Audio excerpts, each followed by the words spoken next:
समय बीतता गया। आर्या कॉलेज में पहुंच गई। पहले वर्ष में ही यूनिवर्सिटी में टॉप कर लिया। आर्या महाविद्यालय की अंतिम वर्ष में थी।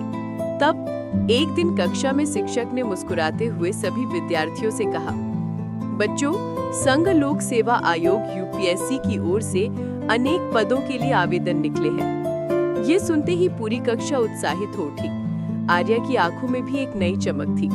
उसने उत्सुकता से पूछा, सर, क्या मैं भी इस परीक्षा का फॉर्म भर सकती हूँ? शिक्षक ने स्नेह भरी नजरों से उसकी ओर देखते हुए कहा, बिल्कुल आर्या, क्यों नहीं। जो भी विद्यार्थी योग्य है और मेहनत करने का साहस रखता है, वो इस परीक्षा के लिए आवेदन कर सकता है और मुझे पूरा यकीन है कि तुम उनमें से एक हो। आर्या के होठों पर मुस्कान थी, मानो उसके सपनों को पंख मिल गए हो। अब मन लगाकर अध्यापन करना, सभी को शिक्षक ने कहा। आर्या मन में ठान ली थी कि मुझे भी बड़े अधिकारी बनना है। अब और क्या था, लग गई अपनी पढ़ाई में। आर्या ने अपने इरादों को किसी से जाहिर नहीं किया। वो चुपचाप अपने सपने को साकार करने में जुट गई। हर रात जब घर के सभी लोग गहरी नींद में सो जाते थे, तब वह दीपक के मंद लौ में बैठकर किताबों के पन्ने पलटती। उसकी आंखों में थकान नहीं, बस जज्बा झलकता था। कहते हैं, तैयारियां इतनी खामोशी से करो कि सफलता शोर मचा दे, और ठीक वैसा ही हुआ। आर्या ने फॉर्म भरा, परीक्षा दी और साक्षात्कार तक पहुंच गई। अपनी कड़ी मेहनत, आत्मविश्वास और अटूट धैर्य के बल पर उसने सबको पीछे छोड़ दिया और एक दिन पूरे गर्व के साथ डिप्टी कलेक्टर के पद पर चयनित हुई। पूरा जिला आजादी की 79वीं वर्षगांठ मना रहा था। मुख्य अतिथि के रूप में जिला कलेक्टर को मंच पर आना था और साथ में नई नियुक्त डिप्टी कलेक्टर आर्या को भी बुलाया गया। जगदीश भी उसी कार्यालय के कार्यक्रम में बैठे थे। जब मंच से नाम पुकारा गया, डिप्टी कलेक्टर श्री आर्या जगदीश प्रसाद जी, तो जगदीश के कानों ने जैसे विश्वास ही नहीं किया। उन्होंने ऊपर देखा।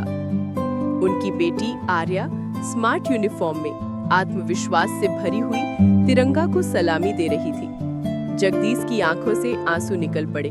भीड़ तालियां बजा रही थी। उनकी पत्नी सुनीता भी चुपचाप खड़ी थी। उनके चेहरे पर पहली बार गर्व की मुस्कान थी। बेटी को जन्म देने का गर्व। जगदीश मन ही मन बहुत पश्चाताप कर रहा था कि जिस बेटी को मैंने कभी एक पिता का प्यार नहीं दे पाया। बचपन में वो खिलौना नहीं दे पाया जो हर एक बच्चे उस उम्र में गुड़ियों से खेला करती है। अपनी बेटी को कभी गले से नहीं लगा पाया जो उनका हक है। पर आज देखो, उनके सामने मैं कितना गरीब हूँ। और अंत में कार्यक्रम के बाद जगदीश मंच पर गए अपनी बेटी के सामने खड़े हुए ही थे कि जगदीश की आंखों से आंसू रुकने का नाम ही नहीं ले रहे थे। आर्या पापा की भावनाओं को समझ चुकी थी। पापा ने गर्वान्वित भाव से बोले, बेटी नहीं, बेटा नहीं, तुम तो मेरा गर्व हो आर्या। आज समझ आया, वंश नाम से नहीं, कर्म से चलता है। आर्या ने पापा के पैर छुए और कहा, पापा, आज जो भी हूँ आपकी और माँ की चुप्पी भरी आशीर्वाद से ही सफल हुई हूँ। उस पल न केवल आर्या मुस्कुरा रही थी, बल्कि उसके माता पिता की आंखों में भी गर्व के आंसू थे। दादा दादी को भी जवाब मिल गया था कि बेटियां भी परिवार का सिर ऊंचा उठा सकती हैं। आर्या की सफलता पर सभी बहुत खुश थे। इस प्रकार की और कहानी सुनने के लिए हमारे चैनल को सब्सक्राइब जरूर करें। धन्यवाद। आपका दिन शुभ हो।